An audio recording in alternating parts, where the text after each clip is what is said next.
Welcome students. मागच्या लेक्चरमध्ये आपण पाहिलं होतं elevation of boiling point. Okay, म्हणजे बॉइलिंग पॉइंट का वाढतो ते आपण पाहिलं होतं. आज आपल्याला पाहायचंय डिप्रेशन इन फ्रीजिंग पॉइंट. काय पाहायचं आपल्याला? Depression in freezing point पाहायचंय.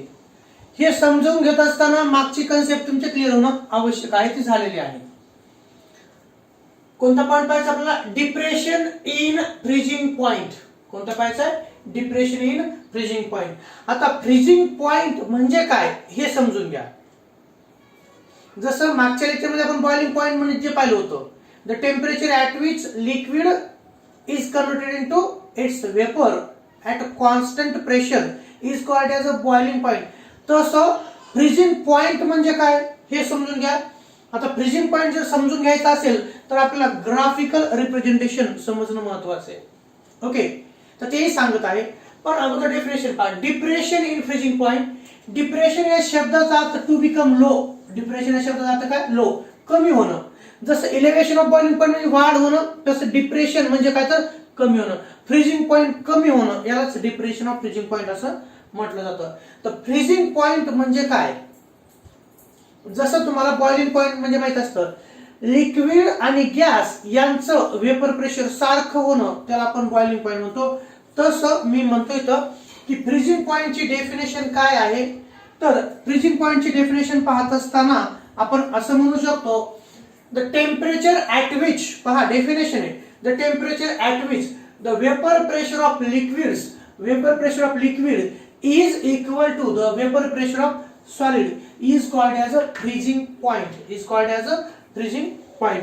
Okay, तर आपल्याला हे माहित आहे, की समजा मी म्हटलं, हे जर समजा असं म्हटलं, हे कंटेनर आहे, हे काय तर कंटेनर, आणि या कंटेनर मध्ये जर मी घेतलं लिक्विड, सॉल्व्हंट घेतलं, काय घेतलं मी पहा, हे जर सॉल्व्हंट घेतलं तर सॉल्व्हंटचं वेपर प्रेशर जे असणार आहे, सॉल्व्हंटचे वेपर प्रेशर. ओके, फक्त जर सॉल्व्हंट असेल, प्युअर सॉल्व्हंट असेल, सॉल्व्हंट प्युअर असेल तर त्याचं वेपर प्रेशर आपण P10 म्हणतो. ओके, तर याचं वेपर प्रेशर कसं असणार आहे?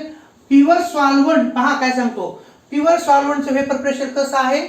जास्त आहे. ओके, आणि जर इथं आपण घेतलं सोल्युशन घेतलं, जर काय घेतलं आपण इथं सोल्युशन घेतलं, मी असं म्हणतोय की हे सॉल्व्हंट, जसं इथं हे सॉल्व्हंट प्युअर, आपण H2O घेतलं तर त्याचं वेपर प्रेशर P10, आणि नंतर हे पहा, हे पाणी आहे, प्युअर सॉल्व्हंट आहे.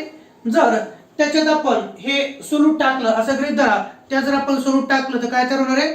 सोल्युशन तयार होणार आहे. आणि म्हणून मी असं म्हणतोय की इथं जे घेतलं आपण, हे दुसरं कंटेनर, हे क्लोज कंटेनर, यामध्ये आपण NaCl टाकलेलं आहे. हे NaCl सोल्युशन आहे. कोणतं? हे NaCl सोल्युशन आहे. याचं वेपर प्रेशर आपण म्हणू शकतो P. त्याचं वेपर प्रेशर काय तर P. फक्त मला एवढं सांगायचंय, सॉल्व्हंटचं वेपर प्रेशर जास्त असतं आणि सोल्युशनचं वेपर प्रेशर हे कमी असतं ज्या वेळेस नॉन व्होलाटाइल सोल्यूट टाकलेलं असतं त्यावेळेस. This is a solution of NaCl in water.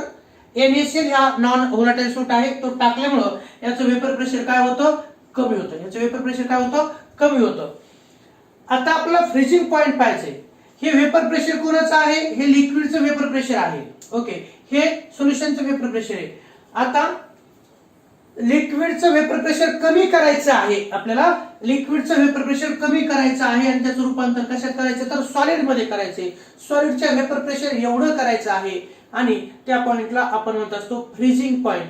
तर ह्याच्या ऐवजी मी तुम्हाला ग्राफिकल रिप्रेझेंटेशन सांगतोय. ओके, तुम्ही असे म्हणू शकता, पहा मी सांगतोय, हे लिक्विड आहे, हे काय आहे तर लिक्विड. लिक्विडचं जे काय वेपर प्रेशर आहे तेवढं वेपर प्रेशर आपल्याला, हे जे सॉलिडचं वेपर प्रेशर आहे, सॉलिडच्या वेपर प्रेशर एवढं लिक्विडचं वेपर प्रेशर तयार करायचं आहे. आणि तो जो पॉइंट असेल त्या पॉइंटला म्हणजे असतं फ्रीजिंग पॉइंट. त्या पॉइंटला काय म्हणजे असतं? Freezing point. थोडक्यात लक्षात घ्या, vapour pressure of liquid is equal to the vapour pressure of solid is called as a freezing point. The temperature at which the vapor pressure of liquid is equal to the vapor pressure of solid is called as a freezing point. आणि यालाच काय म्हणतो आपण? यालाच आपण म्हणतो freezing point.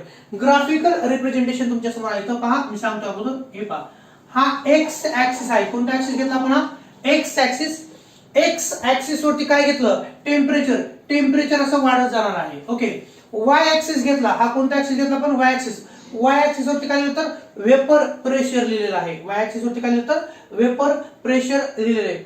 Okay, हा graph नीट पहा, एक्स ऍक्सिस वरती टेम्परेचर आहे आणि वाय ऍक्सिस वरती आपण वेपर प्रेशर काढलं. मी असं म्हणतोय की हा जो एबी कर्व आहे, हा एबी कर्व कोणाचा आहे, तर तो आहे लिक्विड सॉल्व्हंटचा. तो कोणाचा आहे तर तो आहे लिक्विड सॉल्व्हंटचं वेपर प्रेशर आहे. ते कोणाचं आहे तर लिक्विड सॉल्व्हंटचं वेपर प्रेशर. ए म्हणजे इनिशियल वेपर प्रेशर, पहा इथे सांगतोय ए म्हणजे काय, initial vapour pressure of liquid आहे. जर लिक्विडला आपण हीट केलं, पहा लिक्विड सॉल्व्हंटला जर आपण हीट केलं, आपल्याला माहिती आहे की सॉल्व्हंट असू द्या किंवा सोल्युशन असू द्या, जर त्यांना टेम्परेचर दिलं तर त्यांचं वेपर प्रेशर काय होतं, वाढतं. का वाढतं, कारण इव्हॅपोरेशनचा रेट हा वाढत असतो, इव्हॅपोरेशनचा रेट वाढतो. म्हणून नीट लक्षात घ्या, मी असं म्हणतो की हा ए जो पॉइंट आहे, it is a initial vapour pressure of solvent. आणि जसं जसं आपण टेम्परेचर वाढवू तसं तसं काय होतं तर त्याचं वेपर प्रेशर वाढतं. हा ग्राफ इंडिकेट करतो. आणि म्हणून हे बी जे आहे तर हायेस्ट वेपर प्रेशर आहे. ओके, लिक्विड सॉल्व्हंट, हा ग्राफ कोणाचा कर्व कोणाचा काढला आपण, liquid solvent, initial vapour pressure A, आणि जसं जसं टेम्परेचर वाढवू आपण एका विशिष्ट टेम्परेचर पर्यंत ते वेपर प्रेशर वाढतं. कोणत्याही सॉल्व्हंटचं वेपर प्रेशर आपण जर टेम्परेचर वाढवलं तर वाढत असतं. ओके, नंतर काय सांगतो पहा, नंतर मी असं म्हणतो की हे जे सोल्युशन आहे, या सोल्युशनचं इनिशियल वेपर प्रेशर हे आहे, इनिशियल वेपर प्रेशर हे आहे. ओके, असं आपण म्हणूया. आणि इनिशियल वेपर प्रेशर आहे. त्यानंतर जसं जसं आपण टेम्परेचर देऊ तसं त्याचं वेपर प्रेशर काय होणार तर वाढणार आहे. टेम्परेचर वाढलं तर लिक्विड सोल्युशनचं देखील वेपर प्रेशर वाढतं. आता वेपर प्रेशर वाढतं टेम्परेचर नंतर झालं, पण आपल्याला फ्रीजिंग पॉइंट काढायचा किंवा फ्रीजिंग पॉइंट म्हणजे काय, तर हे जे कर्व काढले दोन्ही पण, हे लिक्विड सॉल्व्हंटचं वेपर प्रेशर आहे आणि हे सोल्युशनचं वेपर प्रेशर आहे. जसं जसं टेम्परेचर वाढू तसं तसं दोघांचं पण वेपर प्रेशर वाढतं. आता फ्रीजिंग पॉइंट म्हणजे काय तर पहा, हे जे सॉल्व्हंट आहे त्या सॉल्व्हंटचं वेपर प्रेशर कमी करून त्याला आपल्याला सॉलिड मध्ये कन्वर्ट करता येतं का हे पाहायचे. म्हणजे मी असं म्हणतो, जर आपण टेम्परेचर कमी केलं तर लिक्विड सॉल्व्हंटचं वेपर प्रेशर काय होतं, कमी होतं. आणि काय होतं तर कमी होतं. हा जो ग्राफ काढतोय का पहा, मी सांगतोय की जर आपण वेपर प्रेशर कमी केलं लिक्विड सॉल्व्हंटचं तर लिक्विडचं वेपर प्रेशर कमी होऊन ते कोणा एवढं होतं माहिती का, ते तयार होतं सॉलिडच्या वेपर प्रेशर एवढं. When we decrease the vapor pressure of solvent and it decreases and one point is there, the vapor pressure of liquid is equal to the vapor pressure of solid. कोणाच्या, सॉलिडच्या बरोबर. लिक्विडचं vapour pressure जेव्हा सॉलिडच्या vapour pressure पर्यंत match होतं त्या पॉइंटला freezing point म्हटलं जातं. त्याला काय म्हटलं जातं, फ्रीजिंग पॉइंट. म्हणून लिक्विड सॉल्व्हंटचा हा जो पॉइंट आहे, या टेम्परेचरच्या नंतर या टेम्परेचरला आपण असं म्हणू शकता, हे जे टेम्परेचर वेपर प्रेशर आहे, this vapour pressure is equal to the vapour pressure of solid. Okay, आणि इथं असं म्हणतो की हे जे सोल्युशनचं वेपर प्रेशर आहे, हा जो पॉइंट आहे का, हा पॉइंट म्हणजे काय, ह्या पॉइंटला vapour pressure of solution is equal to the vapour pressure of solid. आणि हे पहा, हा जो कर्व काढलाय मी, हे कर्व काढलाय ए बी, हा कर्व जो आहे वेपर प्रेशर ऑफ लिक्विड सॉल्व्हंटचा आहे. सी डी हा जो कर्व आहे हा वेपर प्रेशर ऑफ सोल्युशनचा आहे. आणि हे ई, इथला पॉइंट कोणता तर हा ई, आणि हा कोणता तर एफ. हे जे कर्व काढला तो आहे सॉलिड सॉल्व्हंट, त्याचा वेपर प्रेशर आहे. आणि हा जो पॉइंट आहे, या पॉइंटला लिक्विड सॉल्व्हंटचं वेपर प्रेशर हे कोणाबरोबरच असतं तर सॉलिड सॉल्व्हंटच्या बरोबरच असतं. कोणामध्ये, म्हणजे याचा अर्थ vapour pressure of at temperature, हे कोणते, त्या टेम्परेचरला आपण T0 म्हटलं. काय म्हटलं तर T0. हे पहा, टेम्परेचर असं वाढत चाललं आणि असं वेपर प्रेशर वाढत चाललं.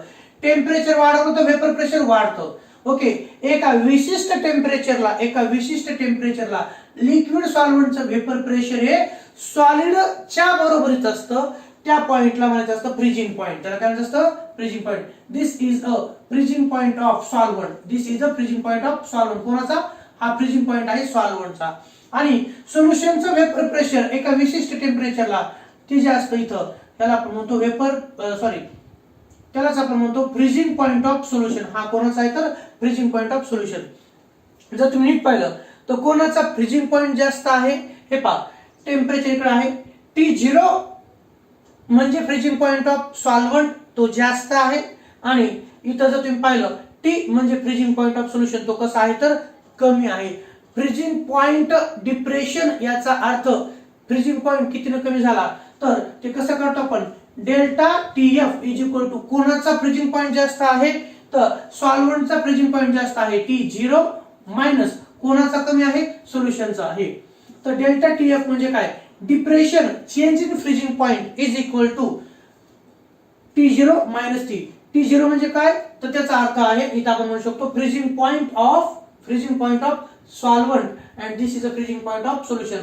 तर हे जे डिफरन्स आहे तो झाला फ्रीजिंग पॉइंट डिप्रेशन. पाहिलं? किंवा तुम्हाला मी आणखी एकदा ग्राफ काढून दाखवू शकतो. तुम्हाला इथं ग्राफ आणखी एकदा काढून दाखवू शकतो. अगोदर आपण थिअरी पाहूया. अगोदर काय पाहू आपण? तर थिअरी पाहूया. पाहिलं? पहिला फ्रीजिंग पॉइंट ची डेफिनेशन काय असेल? द टेम्परेचर हे टेम्परेचर हे सॉल्व्हंटचं वेपर प्रेशर सॉल्व्हंटचं वेपर प्रेशर हे सॉल्व्हंटच्या बरोबरीत येतं या पॉइंटला, या टेम्परेचरला. म्हणून त्याला म्हणतो आपण फ्रीजिंग पॉइंट ऑफ सॉल्व्हंट. आणि सोल्युशनचं वेपर प्रेशर या पॉइंटला कोणाच्या बरोबरीत येतं? तर सॉलिड सबस्टन्सच्या बरोबरीला येतं वेपर प्रेशर. म्हणून त्याला फ्रीजिंग पॉइंट असं म्हटलं जातं. ओके. जसं बॉइलिंग पॉइंटचा अर्थ vapour pressure of liquid is equal to the vapour pressure of gas is called as a boiling point. तसं फ्रीजिंग पॉइंट याचा अर्थ when vapor pressure of liquid is becomes equal to the vapor pressure of solid is called as a freezing point. Okay, the temperature at which the vapor pressure of liquid is equal to the vapor pressure of solid is called as a freezing point. नंतर due आपल्याला ह्या गोष्टी माहिती आहेत. आता due to addition of, आता तुम्ही पहा कोणाचा फ्रीजिंग पॉइंट जास्त आहे? सॉल्व्हंटचा फ्रीजिंग पॉइंट जास्त आहे आणि सोल्युशनचा कसा आहे? तर कमी. का कमी आणि का जास्त? पहा, due to addition of non volatile solute the vapour pressure of the solution decreases than that of pure solvent. Hence the solution has to be required low temperature so that its vapor pressure becomes equal to the, आपण असं म्हणू शकतो, so that its vapor pressure becomes equal to the solvent. Okay. म्हणून solution मध्ये non volatile solute particles टाकलेले असतात. म्हणून या सोल्युशनचा वेपर प्रेशर सॉल्व्हंट म्हणजेच काय लिक्विड सॉल्व्हंट पर्यंत होण्यासाठी त्याला टेम्परेचर कमी लागतं. सॉल्व्हंटचं फ्रीजिंग पॉइंट हा जास्त आहे. तुम्हाला माहिती आहे इकडे संख्या कशी असेल तर जास्त. आपण जर म्हटलं हे 10, हे 20, अंदाजा हे 30, हे 40, हे 50, तर 50 डिग्री सेल्सिअस गृहीत धरा. 50 डिग्री सेल्सिअस जर लिक्विड सॉल्व्हंटचा फ्रीजिंग पॉइंट असेल तर सोल्युशनचा आपण म्हटले 40 डिग्री सेल्सिअस. मग 50 मायनस 40 किती येईल? तर 10. तो डिफरन्स झाला. Thus the freezing point of the solution is always, पहा लक्षात घ्या, the freezing point of the solution is always less than that of the pure solvent. या गोष्टी तुम्हाला नोट डाऊन करायच्या आहेत एमसीक्यू साठी. कसं? जसं तुम्हाला माहिती आहे की प्युअर सॉल्व्हंटचा बॉइलिंग पॉइंट हा कसा असतो? कमी असतो. आणि सोल्युशनचा बॉइलिंग पॉइंट कसा असतो? तर जास्त असतो. त्याला आपण इलेव्हेशन ऑफ बॉइलिंग पॉइंट म्हटलं. तसं the freezing point of solution is always less than the pure solvent. हा फ्रीजिंग पॉइंट आहे सॉल्व्हंटचा आणि हा फ्रीजिंग पॉइंट आहे सोल्युशनचा. मग कोणाचा कमी आहे? तर हे टेम्परेचर 40 डिग्री सेल्सिअस म्हणतो आपण सोल्युशनचं आणि हे कोणाचं? तर 50 डिग्री सेल्सिअस सॉल्व्हंटचं. तर freezing point of solution is always less than the freezing point of pure solvent. आणि इथं असं म्हटलंय इफ, पहा इथं इफ T0, इथे पहा हे T0 T0 म्हणजे काय असेल हा तर freezing point. If T0 is the freezing point of solvent. कोणता? जर T0 हा फ्रीजिंग पॉइंट असेल सॉल्व्हंटचा, T is the freezing point of solution. This T is the freezing point of solution. Then the depression in freezing point delta TF is given as. जर T0 हा freezing point असेल सॉल्व्हंटचा आणि T हा freezing point असेल सोल्युशनचा, तर delta TF म्हणजे depression in freezing point कसं काढलं जातं तर delta TF is equal to कोणाचा फ्रीजिंग पॉइंट जास्त आहे? सॉल्व्हंटचा. मग त्याला काय म्हटलं आपण? T0. हे तर T0. आणि कोणाचा फ्रीजिंग पॉइंट कमी आहे? सोल्युशनचा. ते धरलं आपलं T. Delta TF is equal to T0 minus T. म्हणजे depression in freezing point is equal to freezing point of solvent, pure solvent, minus freezing point of freezing point of solution. आणि म्हणून हे जे आहे हेच आपलं डिप्रेशन इन फ्रीजिंग पॉइंटची definition आहे. तिलाच रिप्रेझेंट केले वर्ड मध्ये. The difference between the definition सगळ्यात सोपी झालेली आहे.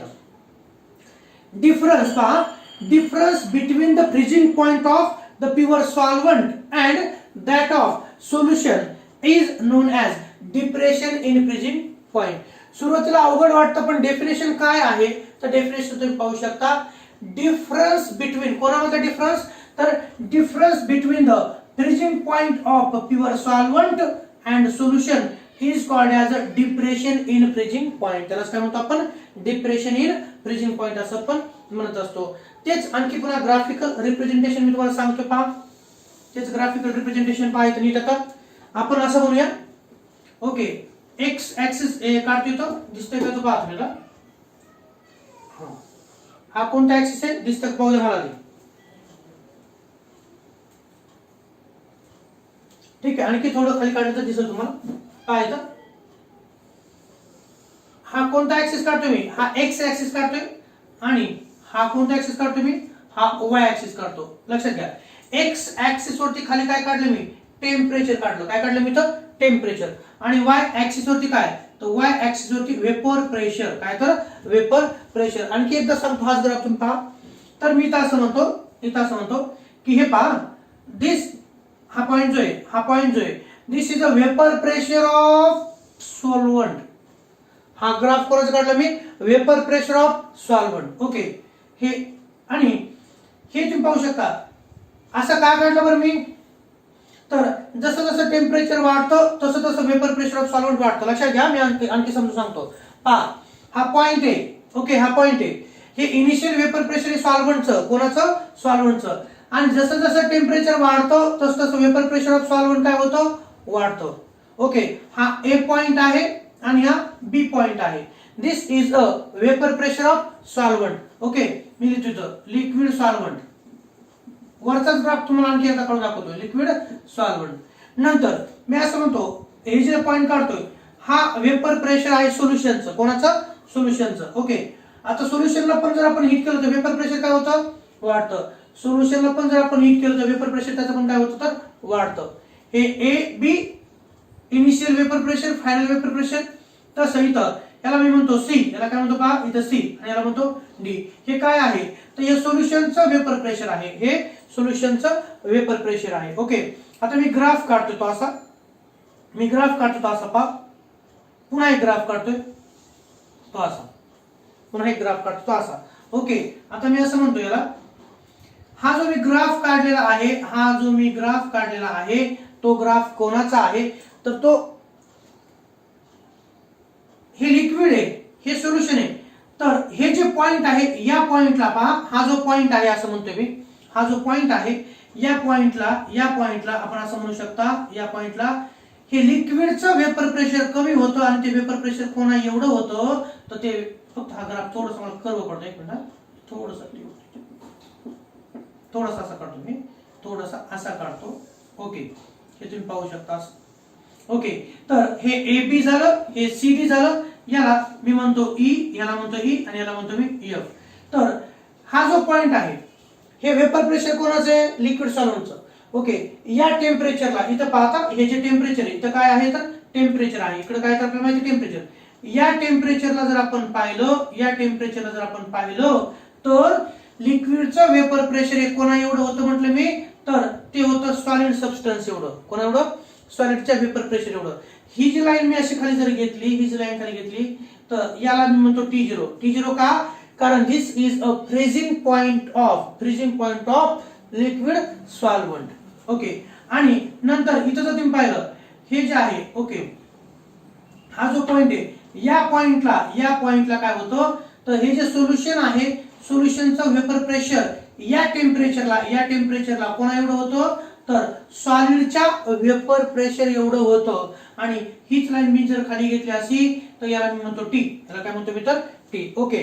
सो हे असं जोडू शकतो मी, हे असं जोडू शकतो. ठीक आहे. So this is a freezing point of solution and this is a freezing point of solvent. Okay. तर सॉल्व्हंटचा फ्रीजिंग पॉइंट कसा आहे, जास्त आहे. सोल्युशनचा फ्रीजिंग पॉइंट कसा आहे, तर कमी आहे.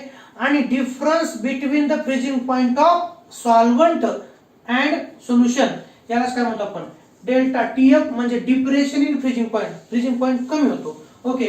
आणि T0 मायनस टी याला इथं लिहितो आपण. हे जे गॅप आहे, हा जो गॅप आहे म्हणजे काय, तर डेल्टा टीएफ आहे, डिप्रेशन इन फ्रीजिंग पॉइंट. हे पाहता, हा कशाचा ग्राफ आहे, हा सॉल्व्हंटच्या वेपर प्रेशरचा ग्राफ आहे, हा सोल्युशनच्या वेपर प्रेशरचा ग्राफ आहे. हे लिक्विड सॉल्व्हंटचं वेपर प्रेशर आहे, हे सोल्युशनचं वेपर प्रेशर आहे. फ्रीजिंग पॉइंट म्हणजे काय, तर सॉल्व्हंटचं वेपर प्रेशर ज्यावेळेस सॉलिड एवढं होतं. पहा, हे जे ग्राफ काढलाय मी, हा ग्राफ कोणाचा आहे, तर हा ग्राफ आहे सॉलिड सॉल्व्हंटचा. कोणाचा? Solid solvent. म्हणजे काय, ज्यावेळेस वेपर प्रेशर लिक्विड सॉल्व्हंटचं कमी होतं आणि ते कोणा एवढं होतं, ते जर होत असेल सॉलिडच्या वेपर प्रेशर एवढं, तर या पॉइंटला काय म्हणायचं असतं, या पॉइंटला म्हणायचं असतं फ्रीजिंग पॉइंट. कोणता पॉइंट? Freezing point. हा कोणाचा आहे, तर लिक्विड सॉल्व्हंटचं वेपर प्रेशर हे सॉलिड सॉल्व्हंटच्या वेपर प्रेशर एवढं होतं, म्हणून याला फ्रीजिंग पॉइंट ऑफ सॉल्व्हंट म्हणायचं, ते T0 ने दाखवायचं. आणि हे जे सोल्युशन आहे, या सोल्युशनचं वेपर प्रेशर या टेम्परेचरला, या स्पेसिफिक टेम्परेचरला कोणाबरोबर होतं, तर सॉलिड सोल्युशन एवढं होतं, आणि म्हणून याला म्हणायचं फ्रीजिंग पॉइंट ऑफ सोल्युशन. तर डिप्रेशन इन फ्रीजिंग पॉइंट कसं काढतो, तर डिप्रेशन इन फ्रीजिंग पॉइंट साठी डेल्टा टीएफ, ज्याचं वेपर प्रेशर जास्त आहे तो कोणता आहे, ज्याचं फ्रीजिंग पॉइंट जास्त, ते कोणते, तर ते आहे सॉल्व्हंट, ते T0, आणि सोल्युशनचं टी. डेल्टा टीएफ म्हणजे depression in freezing point is equal to T0 minus T.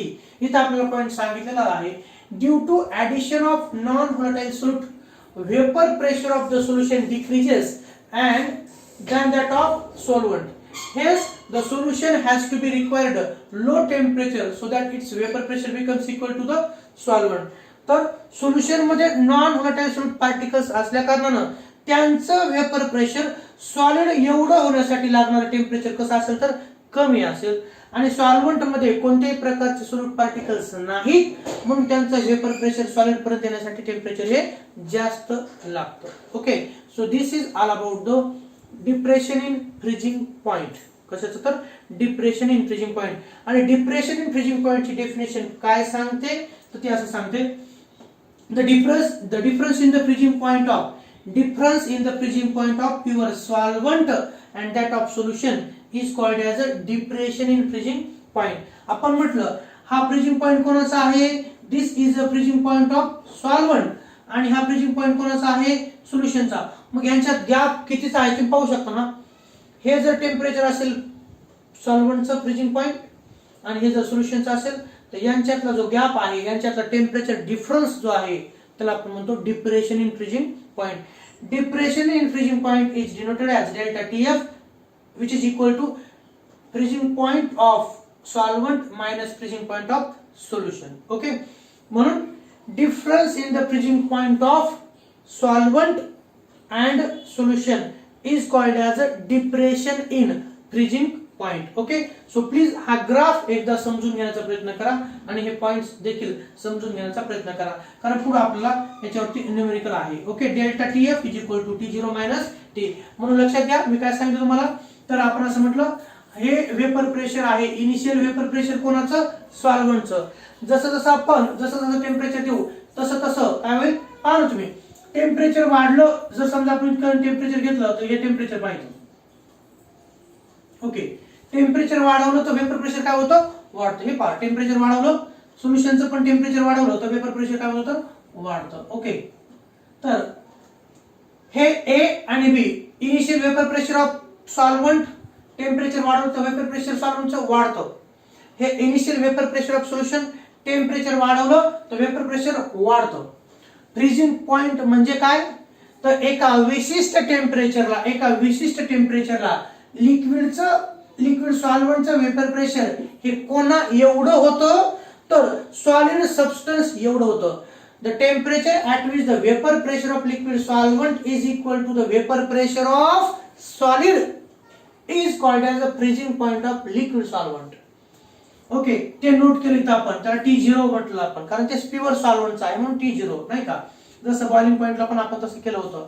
नंतर सोल्युशनचं एका विशिष्ट टेम्परेचरला सोल्युशनचं वेपर प्रेशर हे सॉलिड सॉल्व्हंटच्या बरोबरीत येतं, त्याला आपण म्हणतो freezing point of solution. Okay, सॉल्व्हंटचं फ्रीजिंग पॉइंट हा जास्त आहे कोणापेक्षा, सोल्युशनच्या फ्रीजिंग पॉइंट पेक्षा. हे सोल्युशनचा फ्रीजिंग पॉइंट आहे, हा सॉल्व्हंटचा, म्हणजे टेम्परेचर मोजतो आपण नाही का, जास्त टेम्परेचरला फ्रीजिंग पॉइंट आहे सॉल्व्हंटचा आणि कमी टेम्परेचरला फ्रीजिंग पॉइंट आहे सोल्युशनचा. तर सॉल्व्हंट आणि सोल्युशन यांच्या फ्रीजिंग पॉइंट डिफरन्सलाच म्हणायचं असतं डिप्रेशन इन फ्रीजिंग पॉइंट. आणि हा ग्राफ कोणाचा आहे, तर ते आहे सॉलिडचं वेपर प्रेशर. ओके, या पद्धतीनं डिप्रेशन इन फ्रीजिंग पॉइंट आपण पाहिले. आता how to calculate molecular weight by using depression in freezing point, हे आपल्याला डेरिव्हेशन पाहायचे, जसं आपण बॉइलिंग पॉइंटच्या बाबतीत पाहिलं होतं. Okay, same. आणि लक्षात घ्या, ह्या क्वालिटेटिव्ह प्रॉपर्टी आहेत, आपल्याला माहिती आहे. The properties of solution which can be depend upon the number of solute particles are called as a qualitative properties. आणि म्हणून सॉल्व्हंट आणि सोल्युशन मध्ये फरक का होतो, सॉल्व्हंटचा फ्रीजिंग पॉइंट जास्त का आहे, कारण त्याच्यात सोल्यूट नाहीत, आणि याचा फ्रीजिंग पॉइंट कमी आहे, त्याचं कारण त्याच्यामध्ये सोल्यूट पार्टिकल्स आहेत. ओके, तर आपण असे म्हणू शकतो the freezing point is directly proportional किंवा depression in freezing point is directly proportional to the number of moles of solute, म्हणजेच मोलॅलिटी. हे एकदा लिहून घ्या जेणेकरून आपल्याला डेरिव्हेशन पाहता येईल.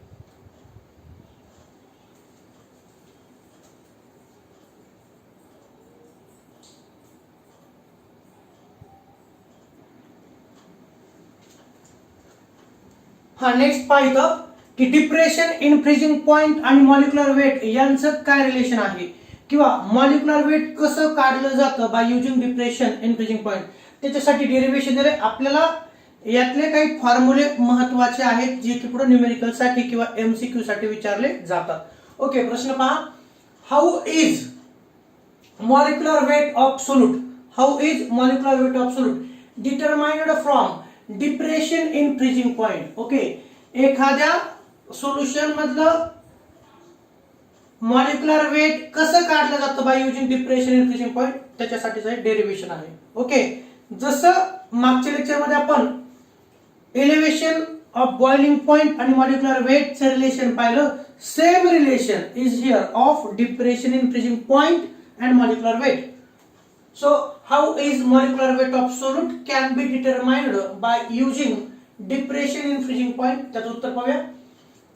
As we know that depression in freezing point is a colligative property. Depression in freezing point is a colligative property. आपण कोणत्या प्रॉपर्टी शिकतोय? Colligative property. The properties which can be depend upon the number of solute particles in the solution are called as a colligative property. तर असं सांगितलं, depression in freezing point is a colligative property. It is directly proportional to the molality. कशानुसार? तर directly proportional to the molality. जर number of moles of solute वाढवले तर depression in freezing point वाढतो, म्हणजे जास्त डिफरन्स येतो.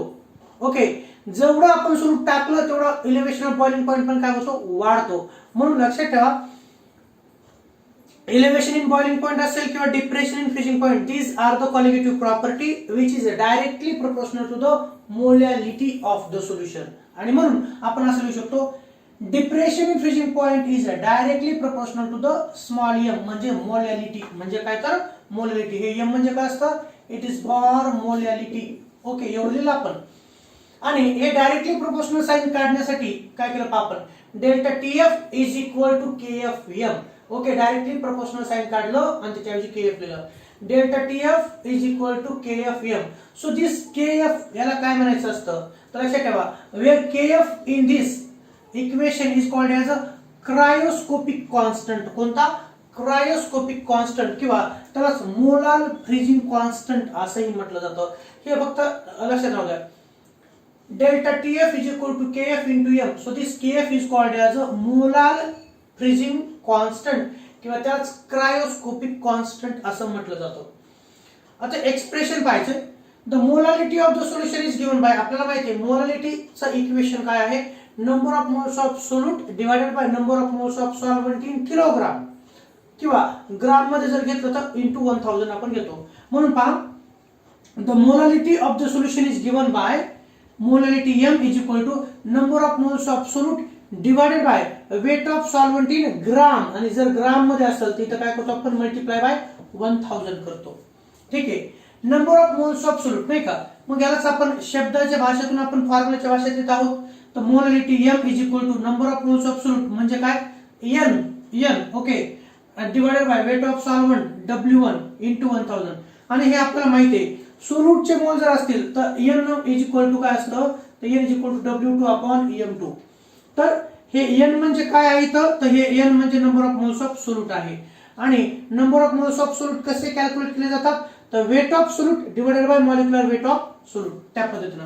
म्हणून जो formula small m is equal to small n upon W1 into 1000. We know that n is equal to number of moles of solute म्हणजे काय, तर W2 upon m2.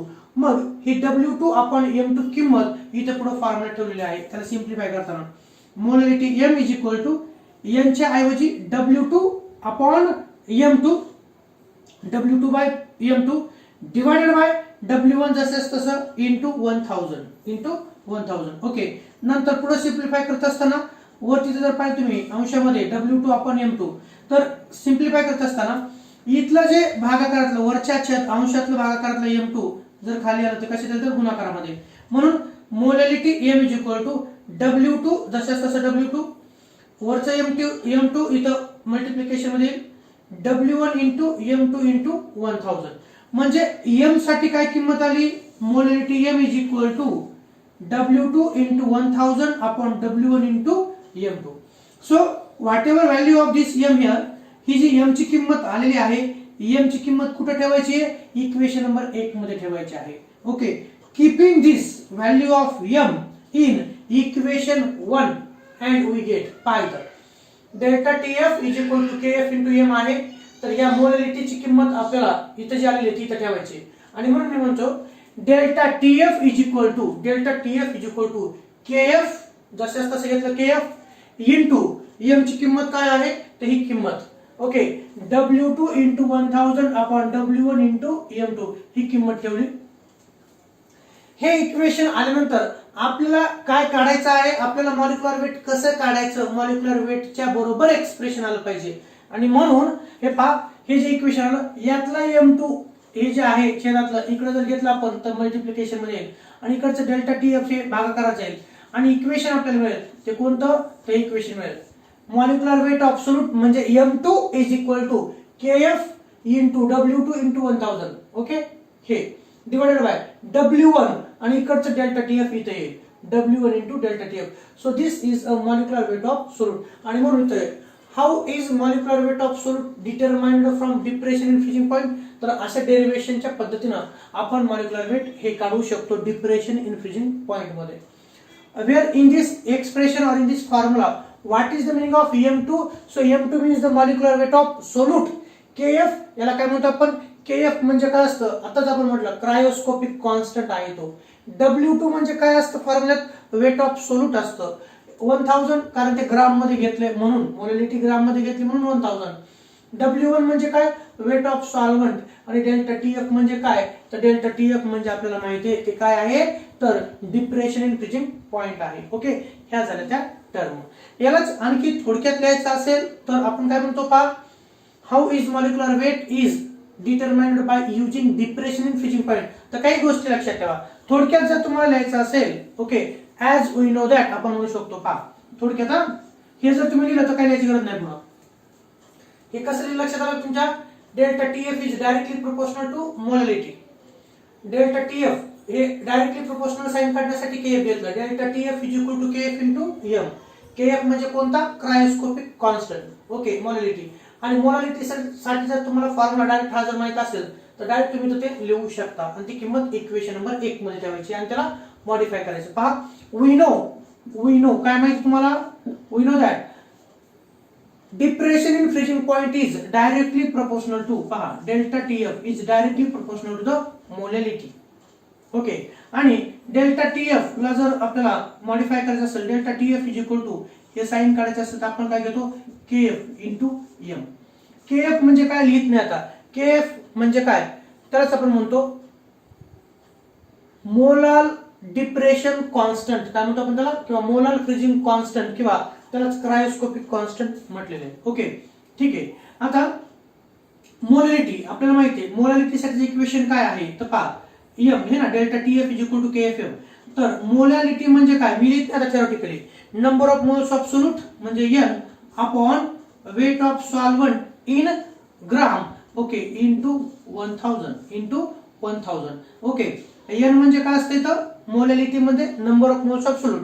आणि ते एन म्हणजेच काय? We know that N is equal to W2 upon M2. आणि म्हणून लगेच मी असं लिहितो M is equal to N च्या ऐवजी काय लिहायचं? W2 upon M2. Okay, into 1000 मी असे लिहू शकतो. Into 1000 upon W1.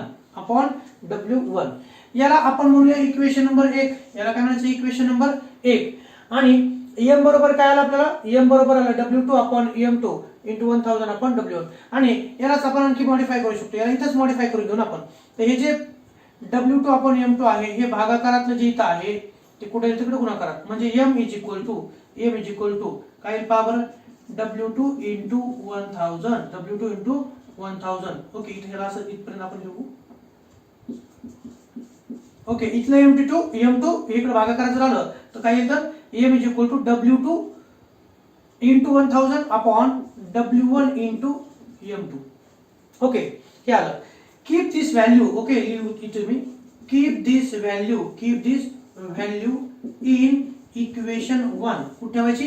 In equation 1. ही जी व्हॅल्यू आलेली आहे ही कुठे ठेवायची तर इक्वेशन 1 मध्ये ठेवायची आहे. ओके, खाली जागा पुरणार नाही, मी इथे लिहितो तरी पण. चला, ही जी किंमत आलेली आहे एम ची किंमत कुठे ठेवायची आपल्याला? इक्वेशन नंबर 1 मध्ये.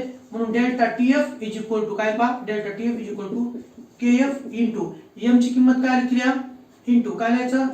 W2 into 1000 upon W1 into M2. Okay, हे आलं. पण आपल्याला M2 बरोबर इक्वेशन आणायचं आहे. Hence I am writing here M2 is equal to इकडचं M2 इकडे आणायचं, इकडचं डेल्टा टीएफ इकडे घ्यायचं. तर तयार होईल M2 इज इक्वल टू, सांगा हे M2 इकडे आलं, formula KF. Okay, into KF into W2 into 1000 upon काय राहील आता? W1 इंटू इकडचं डेल्टा टीएफ इकडं delta TF. So this is a equation for molecular weight of solute. यातले कोणते कोणते फॉर्म्युले लक्षात ठेवायचे आहेत तर यातला delta TF is directly proportional to the molality लक्षात ठेवायचे. Depression in freezing point is directly proportional to the molality हा एक फॉर्म्युला लक्षात ठेवायचा. त्यानंतर त्याला सिम्प्लिफाय केल्यानंतर काही वेळेस तुम्हाला ह्या क्रायोस्कोपिक कॉन्स्टंटची किंमत दिली जाईल, मोलॅलिटी दिली जाईल, त्यावेळेस तुम्हाला depression in freezing point calculate करायचं असतं. त्याच्यासाठी फॉर्म्युला हा महत्वाचा. आणि मॉलिक्युलर वेट साठी फॉर्म्युला कोणता आहे? M2 is equal to KF into W2 into 1000 divided by W1 into delta TF. हा पण फॉर्म्युला महत्वाचा आहे. हे फॉर्म्युले लक्षात ठेवायचे आहेत. Okay, so please write down this formula. थोडक्यात देखील तुम्ही लिहू शकता. पण प्रत्येक स्टेपचं काय महत्व आहे हे थोडंसं जास्तीचं इथं तुम्हाला दिलेलं आहे. आणि आपल्याला माहिती आहे M2 म्हणजे काय असतं हे एक टर्म लक्षात ठेवा. M2 म्हणजे molecular weight of solute. KF म्हणजे काय तर तो आहे cryoscopic constant. Okay, W2 weight of solute 1000 gram मध्ये घेतलं होतं मोलॅलिटी म्हणून. W1 हे आहे वेट ऑफ सॉल्व्हंट आणि डेल्टा TF म्हणजे काय तर डिप्रेशन इन फ्रीजिंग पॉइंट. तर हे लिहून घ्या.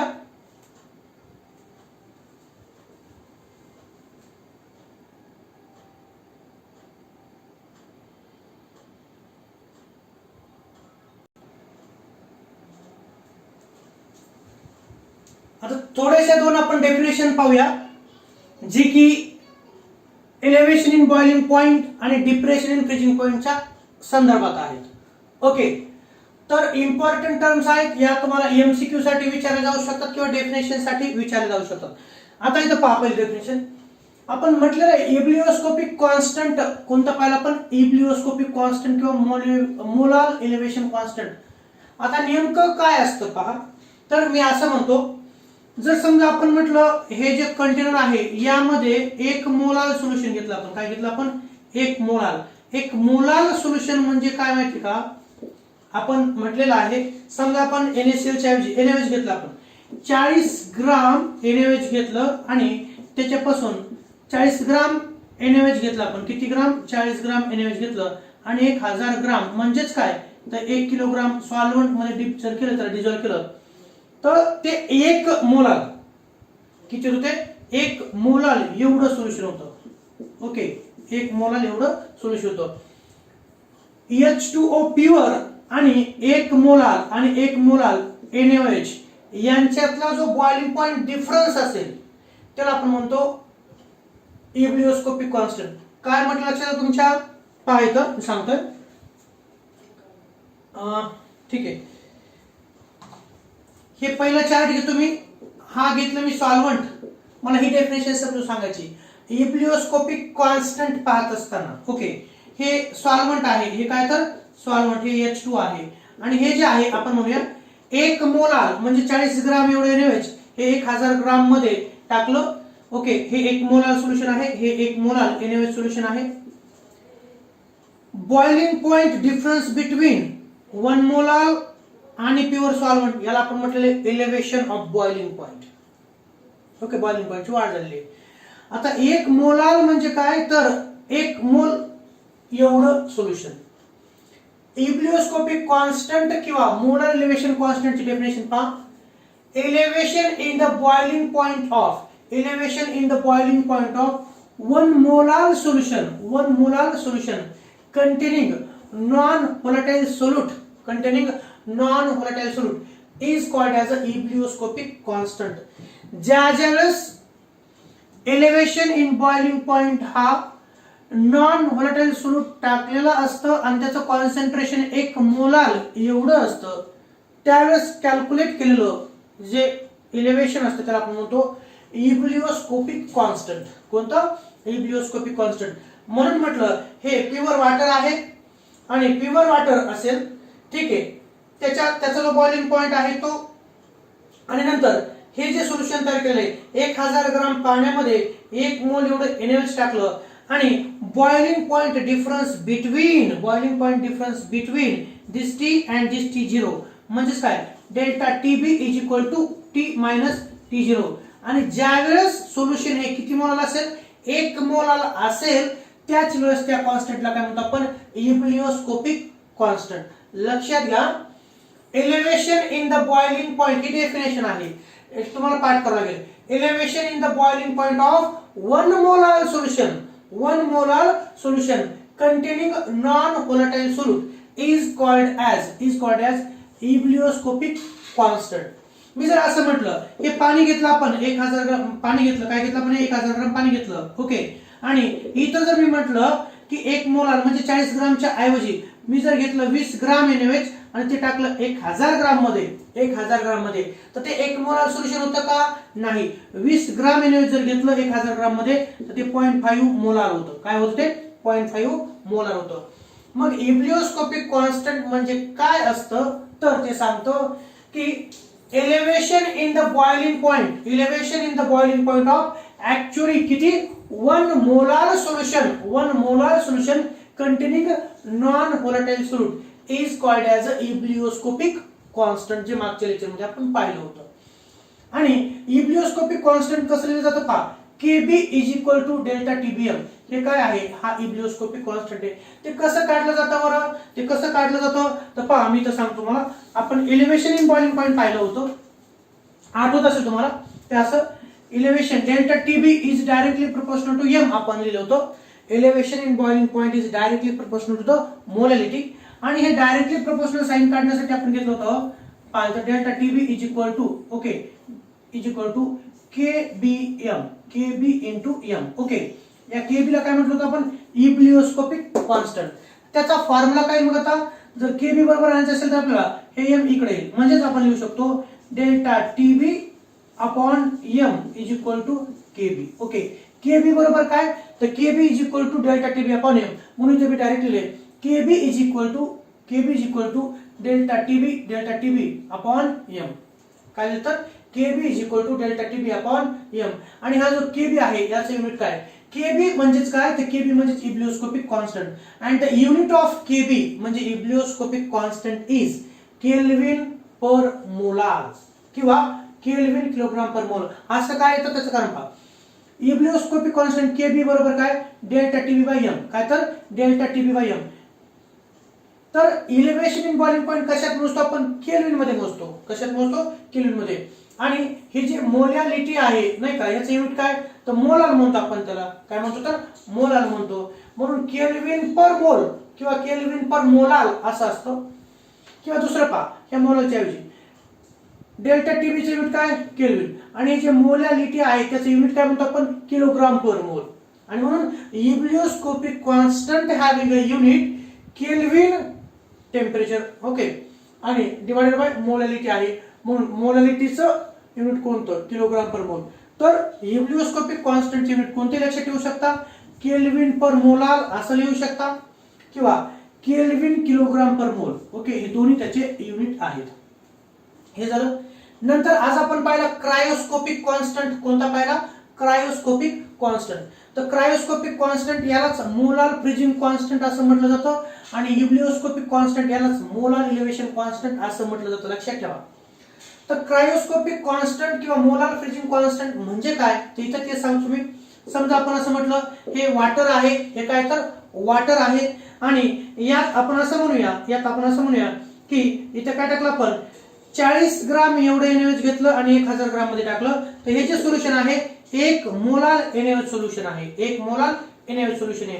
तर डिप्रेशन इन फ्रीजिंग पॉइंट ज्यावेळेस 1 मोलार सोल्युशनचा कॅल्क्युलेट केला जातो त्याला आपण म्हणायचं असतं क्रायोस्कोपिक कॉन्स्टंट. मग डेफिनेशन काय असेल, the depression in freezing point of 1 molar solution. कोणाचं पहा, 1 molar solution containing non-volatile solute is called as a cryoscopic constant. ज्या वेळेस डिप्रेशन इन फ्रीजिंग पॉइंट हा 1 मोलार सोल्युशनचा ज्यामध्ये की नॉन व्होलेटाइल सोल्यूट असतं त्याचा कॅल्क्युलेट केला जातो, त्या पॉइंटला किंवा त्या कॉन्स्टंटला क्रायोस्कोपिक कॉन्स्टंट किंवा depression in freezing point constant असं त्याला म्हटलं जातं. पहा अलग लक्षात. क्रायोस्कोपिक कॉन्स्टंट ची definition, the depression in freezing point of 1 molar solution containing non-volatile solute is called as a cryoscopic constant किंवा molar freezing constant. त्याच्यासाठी एक्सप्रेशन कसं आलंय, Kf is equal to delta TF by M. मग हे पाठ करायची गरज आहे का, तर नाही. आपल्याला माहिती आहे delta TF is directly proportional to M नाही का. डेल्टा TF म्हणजे depression in freezing point is directly proportional to the molality. आणि म्हणून आपण डायरेक्टली प्रोपोर्शनल साइनच्या ऐवजी काय घेतो, delta TF is equal to KF into M. Okay, KF म्हणजे काय, तर KF म्हणजे क्रायोस्कोपिक कॉन्स्टंट म्हणजेच मोलार फ्रीजिंग कॉन्स्टंट. आणि ह्याच्या बरोबर इक्वेशन आणायचं असेल तर काय असेल, तर तुम्हाला माहिती आहे इकडचं गुणाकारातलं M जर इकडे आलं तर फॉर्म्युला तयार होईल delta TF upon M is equal to काय, तर KF. म्हणजेच KF is equal to delta TF upon M. ते चित्र लिहिले KF is equal to delta TF upon M. Delta TF म्हणजे डिप्रेशन इन फ्रीजिंग पॉइंटचा युनिट कोणता आहे, depression in freezing point unit temperature kelvin मध्ये आहे. आणि मोलालिटी मोलार पर मोलार असे आपण म्हणतो. म्हणून the unit of cryoscopic constant is kelvin per molar, kelvin per molar. किंवा तुम्हाला माहित आहे, ओके, तुम्हाला हे माहित आहे डिप्रेशन इन फ्रीजिंग पॉइंट कशात मोजतो आपण? केल्विन मध्ये. आणि मोलॅलिटीचे युनिट कोणतं आहे? तर मोल पर केजी आहे, मोल पर केजी. म्हणून क्रायोस्कोपिक कॉन्स्टंटचं युनिट कोणतं आहे? तर केल्विन किलोग्राम पर मोल, केल्विन किलोग्राम पर मोल हे देखील तुम्ही लिहू शकता. ओके, तर अशा पद्धतीनं या दोन्ही डेफिनेशन्स तुम्हाला लक्षात ठेवायचे आहेत आणि त्यांचे युनिट लक्षात ठेवायचे आहेत. ओके, युनिट तुम्ही असेही लक्षात ठेवू शकता. तर आज आपण पाहिलं depression in freezing point, molecular weight आणि दोन इम्पॉर्टंट टर्म्स. एक आहे एलिव्हेशन, डिप्रेशन आपल्याला असतो, इब्लिओस्कोपिक कॉन्स्टंट आणि दुसरे आहे cryoscopic constant. Ebullioscopic constant is related to the elevation in boiling point आणि cryoscopic constant is related to the depression in freezing point. So please note down this. Thank you so much for today. Remaining part we will continue in next lecture. लिहून घ्या.